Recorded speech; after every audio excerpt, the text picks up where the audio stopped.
बेचारी देवरानी। अरे ओ गंवार औरत कहाँ मर गई, सुनाई नहीं दे रहा, दिख नहीं रहा, कितनी देर से आवाज लगा रहा हूँ, जिंदा भी है या मर गई। रवि अपनी पत्नी अंशु को चिल्ला रहा था।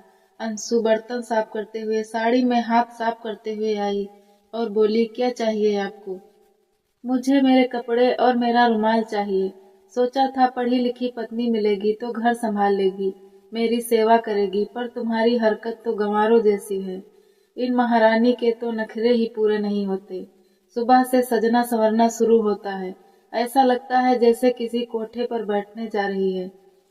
इसी तरह रवि बड़बड़ाता रहा। कुछ देर शांति रही, पर फिर चिल्लाने की आवाज आई, नाश्ता तैयार है या भी होटल से मंगवाना पड़ेगा? तभी अंशु गरम गरम आलू का पराठा और दही ले आई। तभी ऐसा लगा कि रवि ने कोई चीज दीवार पर दे मारी हो, शायद नाश्ते की प्लेट थी।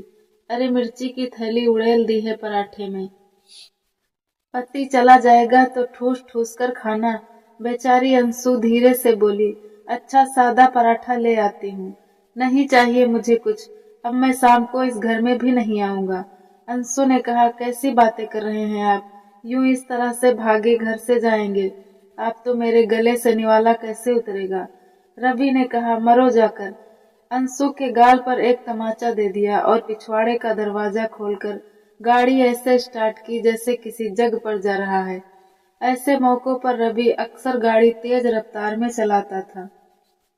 अम्मा जी सहित पूरा परिवार आंगन में आ गया था।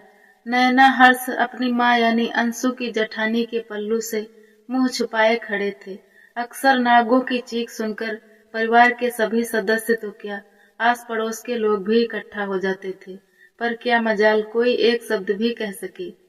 एक बार फिर अंशु की जेठानी प्रिया ने अपने पति पंकज की तरफ देखा कि शायद पंकज कुछ कहे, पर नहीं, अपमान का घूंट पीना पंकज को भी आता है। उधर अम्मा जी को भी देखकर भी यूं लगता है जैसे तिरस्कृत होने के लिए उन्होंने रवि को पैदा किया था। वह भी मौन थी। चीढ़कर प्रिया ने ही अपना मौन तोड़ा और बोली, एक दिन आपका भाई एक सीधी साधी लड़की को जान से मार डालेगा, लेकिन आप लोग कुछ मत कहिएगा, यूं ही बुत बनकर खड़े रहिएगा। ना जाने इतना अन्याय क्यों देखा और सहा जाता है इस घर में। गुस्से से प्रिया की आवाज कांप रही थी। उधर बेचारी अंशु सिसक रही थी। प्रिया सोचने लगी, अब शाम तक यूं ही वह भूखी प्यासी अपने कमरे में लेटी रहेगी और रवि भैया शाम को लौटेंगे और ऐसा दिखाएंगे जैसे कुछ हुआ ही ना हो। एक बार तो मन में आया कि अंशु के कमरे में जाकर प्यार से उसका माथा सहलाए, सहानुभूति से चंद शब्द कहे जिससे उसके मन को शांति मिले, पर अंशु ऐसी स्वाभिमानी औरत को यह सब अच्छा नहीं लगता था। ऊंट सिलकर मंद मंद मुस्काए रहना अंशु का स्वभाव बन गया था। क्या मजाल जो रवि भैया के विरोध में कुछ कह सके। प्रिया अपने कमरे में बैठ अतीत के पन्ने पर पढ़ने लगी। ब्याह करके जब घर में आई थी तो बड़ा अजीब सा माहौल देखा था। रवि भैया और पंकज दोनों जुड़वा भाई थे, पर कुछ पलों के अंतराल में पंकज को बड़े भाई का दर्जा मिला। शांत सरल और गंभीर स्वभाव के कारण ही पंकज बहुत आकर्षक दिखाई देते। नहीं, उधर रवि भैया उग्र स्वभाव के थे। कोई काम तो क्या, शायद एक पत्ता भी रवि भैया की इच्छा के विरुद्ध हिल जाए तो आंखें फाड़कर यूं चीखते मानो पूरी दुनिया उन्हीं के इशारों पर नाचती हो, और पंकज रवि को नन्हे बालक की तरह पुकारते, सफाई देते, लेकिन रवि भैया तो जैसे ठान चुके थे कि सामने वालों का अपमान तो करना ही है। अम्मा जी तब भी अपने कमरे में सिमट जाया करती थी। बदरवास से पंकज जी भी अपना घर छोड़कर बाहर चले जाते थे। मैं अपने कमरे में कितनी देर तक थर थर कांपती रहती थी। उस समय गुस्सा अपने पति और अम्मा जी पर आता था, जिन्होंने रवि भैया पर अंकुश नहीं रखा था। तभी तो वह भी बेलगाम घोड़े की तरह भागते ही जाते हैं। घर के माहौल से परेशान होकर एक दिन मैंने पंकज से बहुत झगड़ा किया, बहुत बुरा भला कहा रवि भैया को, पर पंकज शांत रहे। गंभीर स्वर के साथ अपने चेहरे पर मुस्कान बिखेर कर बोले, प्रिया, यदि रवि की जगह तुम्हारा भाई होता तो तुम क्या करती? क्या ऐसे ही कोसती? उसे तो मैंने कहा, सच बताऊं, यदि यह मेरा भाई होता तो मैं उससे संबंध विच्छेद ही कर लेती। और हाँ पंकज, हमारे परिवार में बच्चों को ऐसे संस्कार दिए जाते हैं कि वह बड़ों का अनादर नहीं कर सकता। आप गुस्से के आगोश में बहुत कुछ कह गई। जब मन थोड़ा शांत हुआ तो खुद को ही समझाने लगी कि मेरे पति भी इसी परिवार के हैं, कभी दुख नहीं पहुंचाया उन्होंने किसी को। फिर रवि भैया का व्यवहार ऐसे क्यों है? एक दिन अम्मा जी ने अखबार रद्दी वालों को बेच दिए थे। कुछ दिनों के बाद रवि भैया को किसी खास दिन का अखबार चाहिए था। चिल्ला पड़े अम्मा जी पर। जैसे तैसे पंकज जी उन्हें शांत कराते हुए कहा, आज ही ऑफिस की लाइब्रेरी से तुम्हें न्यूज़पेपर ला दूंगा। पर फिर भी रवि भैया की जुबान एक बार शुरू हो जाती तो शांत करना आसान नहीं होता कि गालियों की बौछार कर दी उन्होंने अम्मा जी चक्कर खाकर गिर गईं। फिर मैंने अम्मा जी को संभाला और पंकज जी न्यूज़पेपर लेने चले गए। और मैंने डॉक्टर को भी बुला लिया था। मैं उनके सिरहाने बैठी यही सोचती रही कि कितना कठोर दिल का व्यक्ति है, संबंधों की गरिमा तक भी नहीं पहचानता। दिन बीतते गए। रवि भैया की शादी के लिए अम्मा और पंकज जी परेशान थे। पंकज अपने भाई के लिए अच्छे घर की सुंदर और शिक्षित लड़की चाहते थे। अम्मा जी तो चाह रही थी कि मैं अपने मायके से ही किसी रिश्तेदार की लड़की को अपनी देवरानी बना लूं। पर मुझे तो रवि भैया का स्वभाव अच्छा ही नहीं लगा। इस कारण से जानबूझकर कौन दलदल में फंसे। पंकज जी ने मुझसे कहा, प्रिया, रवि के लिए कोई अच्छी सी लड़की देखो। मैं आश्चर्य में पंकज का चेहरा देखने लगी। मैं समझ नहीं पा रही थी वह वास्तव में गंभीर हैं या मुझसे मजाक कर रहे हैं। फिर मैंने कहा, रवि भैया के स्वभाव से तो वही औरत गुजारा कर सकती है जिसमें समझौता और संयम रखने की भावना कूट कूट कर भरी हो। घर हो या बाहर, गुस्सा होते एक पल नहीं लगता। मैंने पंकज से कहा, शादी अगर सीधी साधी लड़की से करवाओगी तो बेचारी देवरानी जी पर क्या बीतेगी, कभी सोचा है तुमने? शांत वातावरण को युद्ध भूमि में बदल देते हैं। मैं तो डरकर तुम्हारी शरण में आ जाती हूँ, पर उस बेचारी का क्या होगा? मैंने बात सही कही थी, पर पंकज यह सुनकर गंभीर थे। मेरी सोच चाहे कुछ भी हो, पर पंकज के तो प्रिय भाई और अम्मा जी के लाडले सुपुत्र, और दोनों की दृष्टि में उनका अपराध क्षमा था। वैसे लड़का पढ़ा लिखा हो और नौकरी करता हो और अच्छे घर से हो तो रिश्तों की कोई कमी नहीं होती। रवि भैया दिखने में हैंडसम थे ही। सहारनपुर वाले कमलकांत की बेटी अंशु सभी को बहुत अच्छी लगती थी। जब रिश्ता तय हुआ तब मैं सोच रही थी, क्या देंगे रवि भैया अपनी पत्नी को? उनके मुंह में तो सिर्फ बम है जो किसी के दिल को पीड़ा ही दे सकता है। अंशु के भाग्य में हमारे घर ही आना लिखा था, सो आ गई। 2 भाइयों में इकलौती बहन इतना दहेज लाई थी कि अम्मा जी पड़ोसियों को गिनवा गिनवा कर थक गई थी। अपने साथ अंशु संस्कारों की नई धरोहर लाई थी। उसकी सरल और सौम्य स्वभाव से सबके मन को जीत लिया था। मुझे लगा देवर जी के स्वभाव को बदलने की समर्थ देवरानी जी में है। शादी के दूसरे दिन रिसेप्शन का आयोजन था। पंकज की वकालत अच्छी चलती थी। बड़े लोगों में उनका उठना बैठना था। रवि भैया चार्टर्ड अकाउंटेंट थे। निमंत्रण पत्र बांटे गए थे। बहुत से लोगों को बुलाया था। अंशु को तैयार करने के लिए ब्यूटिशियन को घर पर ही बुलाया गया था। लोगों का आना जाना शुरू हो गया था। उधर अन्नू तैयार नहीं हो पाई थी। तभी रवि भैया कमरे में आ गए। गुस्से में थे। सामने अम्मा जी मिल गई तो उन्हें ही धर दबोचा। कहाँ है तुम्हारी बहू महारानी? तैयार होने में कितने घंटे लगेंगे?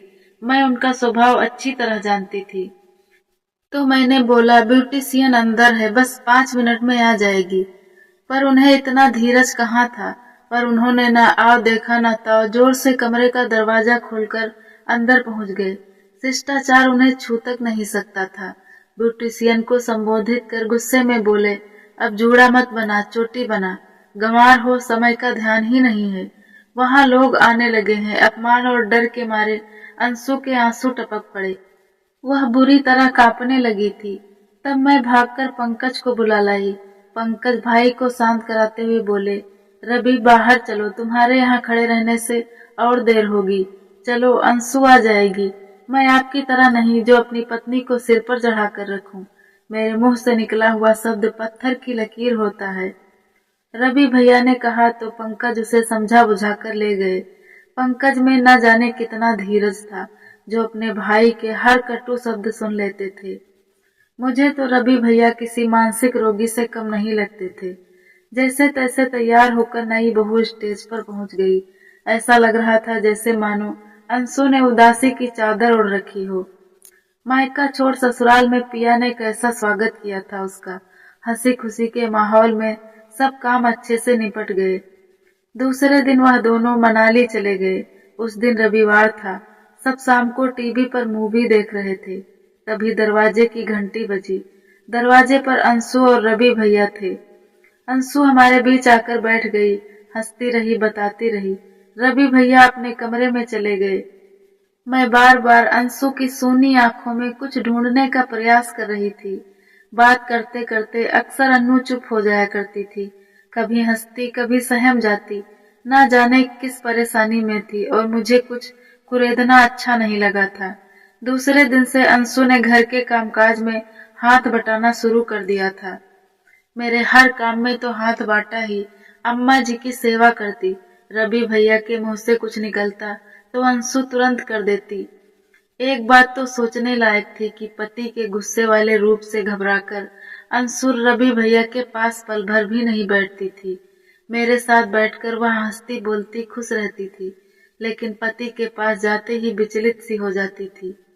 एक बार पंकज टूर पर गए थे। मैं अपने कमरे में कपड़े तह कर रही थी कि देवर जी की बड़बड़ाहट शुरू हो गई और कुछ ही देर में चिंगारी ने विस्फोट का रूप ले लिया था। उनके रजिस्टर पर मेरे बच्चे हर्ष ने तिरछी रेखाएं खींच दी थी। हर समय अपनी चाची के पास हर्ष बैठा रहता था। अंशु को भी हर्ष के बिना चैन नहीं था। बेवकूफ ने मेरा रजिस्टर खराब कर दिया, गधा कहीं का। अपने कमरे में रहता भी तो नहीं है, यहीं पड़ा रहता है। रवि भैया चीख रहे थे। अंशु ने एक शब्द भी नहीं कहा। गुस्से में शायद व्यक्ति विरोध की प्रतीक्षा करता है, तभी तो बातें खींचती हैं। आग बबूला होकर रवि भैया पलंग पर पसर गए और अचानक पलंग से उठे तो उसकी चप्पल नहीं मिली। पोछा लगाते समय काम वाली ने शायद पलंग के नीचे खिसका दी थी। काम वाली तो मिली नहीं तो उन्होंने गुस्से में हर्ष को ही पीट डाला। अंशु हर्ष को बचाने पर लगी तो वह अंशु को ही पीटने पर तुल गए। मैं भागकर अपने हर्ष को ले आई और पीठ सहलाती जा रही थी और सोचती जा रही थी कि क्या हर्ष ने इतनी बड़ी गलती की थी। किसी को मैंने भी कुछ नहीं कहा, चुपचाप अपने कमरे में बैठी रही। पति को शांत कर कुछ समय बाद अंशु मेरे कमरे में माफी मांगने आई। मैं बुरी तरह उत्तेजित हो चुकी थी। अपने आप को नियंत्रित करने का प्रयास किया, लेकिन असफल रही। मैं बोली, देखूंगी जब अपने बेटे के साथ ऐसा बर्ताव करेंगे। तब अंशु दया का पात्र बनकर रह गई बेचारी। और क्या करती, हमेशा की तरह उसे बैठने को भी नहीं कहा था मैंने।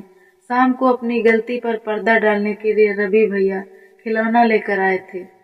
हर्ष तो सामान्य हो गया था, बच्चा जो था अपमान की भाषा कहाँ पहचानता था। लेकिन मुझे गुस्सा बहुत आ रहा था कि यह खिलौना उसके सामने फेंक दूं, उनकी गोदी से छीनकर आपकी पुष्टि कर लो। लेकिन संयम रखना पंकज ने खूब सिखाया था। उस समय अपमान का घूंट पीकर रह गई थी मैं। उसके बाद तो जैसे रोज का नियम बन गया था। अंशु इतना अपमान और आरोप सह रही थी, उतना ही अधिक तीव्र होती जा रही थी। कितना कुछ सुनती रहती, जाहिल, गंवार और ना जाने क्या क्या। कितनी बार रोते हुए देखा था मैंने। मैं सोचती थी कि सच में मेरी देवरानी पढ़ी लिखी होकर भी गंवार है, मुंह तक नहीं खोलती बेचारी।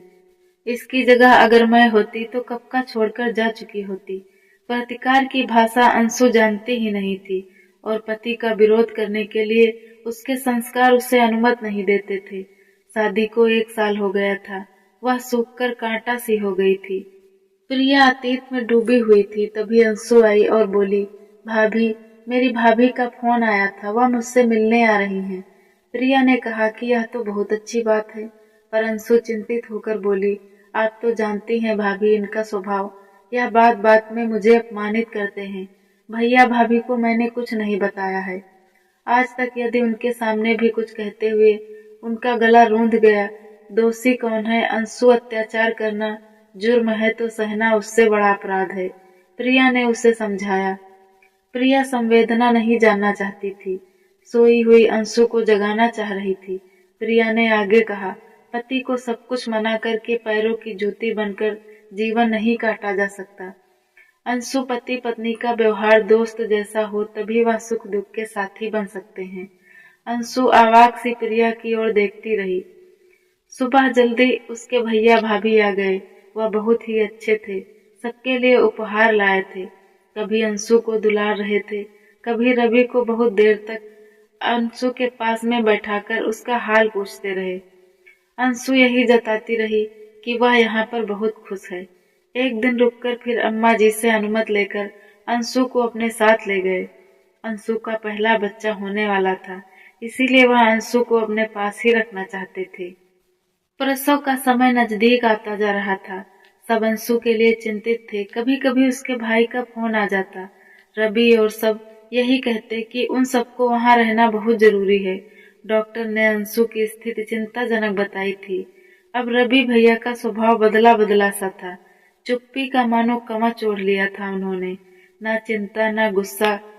उसे देखकर यही लगता कि अभी रवि अंशु से दो बोल बोलना चाहता हो। उसके जैसा आत्म केंद्रित व्यक्ति के मन में पत्नी के लिए थोड़ा प्यार जागृत हुआ था। यह अपने ही व्यवहार से शुद्ध होकर पश्चाताप की अग्नि में जल रहा था। पता नहीं, पर वह बदल सा रहा था। एक दिन अंशु के हॉस्पिटल की खबर सुन रवि के साथ प्रिया और पंकज भी अंशु के मायके पहुंचे। अंशु की माँ तो बचपन में ही चल बसी थी। भैया भाभी उसकी यूं सेवा कर रहे थे जैसे कोई नाजुक फूल हो। वह हैरान सा रवि कभी पत्नी को देखता, कभी उनके भाई को। ऐसा प्यार रवि ने कभी देखा ही नहीं था। पिछले साल जब अंशु को पेट दर्द हुआ था तो दवा लाना तो दूर, रवि अपने ऑफिस में जाकर बैठ गए थे। यहाँ कभी तो अंशु को फल काट कर खिलाते तो कभी दवा पिलाते। 2 दिन तक प्रसव पीड़ा से छटपटाने के बाद अंशु ने बेटी को जन्म दिया। अंशु के भैया भाभी उस बच्ची को हर समय संभालते रहते। इधर से सब कुछ देख रवि के स्वभाव में कुछ परिवर्तन आया था, पर उसके बाद भी अंशु बुझी बुझी सी थी, कम बोलती थी और कभी कभी हंसती थी। उसके बाद रवि और वो सब घर आ गए। कुछ दिन बाद अंशु वापस मायके से लाने की बात उठी, पर अचानक अंशु के निर्णय ने सबको चौंका दिया।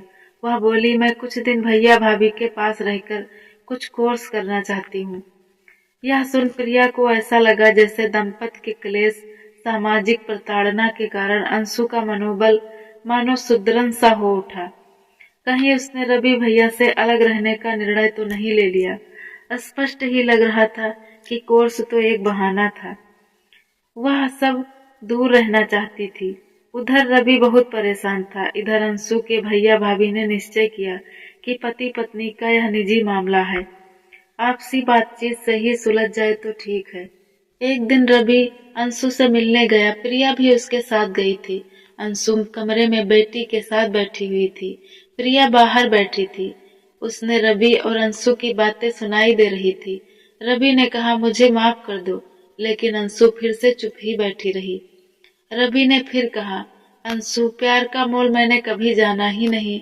तुम्हारे परिवार में आकर पहली बार जाना कि प्यार, सहानुभूति के बोल तन मन को कितनी राहत पहुंचाता है। उस समय कहीं 6 वर्ष के रहे होंगे हम दोनों भाई।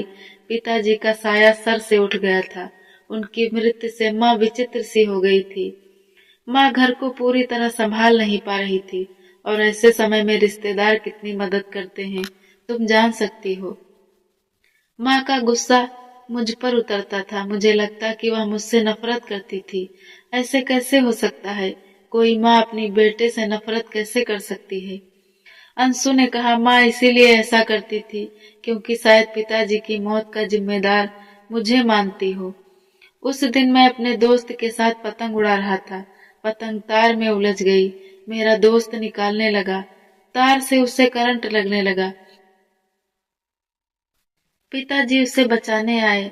दोस्त तो उस वक्त बच गया, पर पिताजी नहीं रहे। तभी से माँ, ताऊ जी सब मुझे पिताजी की मौत का जिम्मेदार ठहराते थे, और माँ मुझसे कभी सीधे मुंह बात नहीं करती थी। पंकज भैया थे जो मेरा विरोध नहीं करते थे। मुझे अंदर ही अंदर यह महसूस होता, शुरू शुरू में चिड़चिड़ाहट होती थी, मुझे बेसुध हो गया था माँ के इस व्यवहार पर, लेकिन बाद में मैं चीख कर चिल्लाकर अपना गुस्सा प्रकट कर लेता था। बच्चे से अगर उसका बचपन छीन लिया जाए तो उसे किसी प्रकार की अपेक्षा करना नर्क सा लगता है।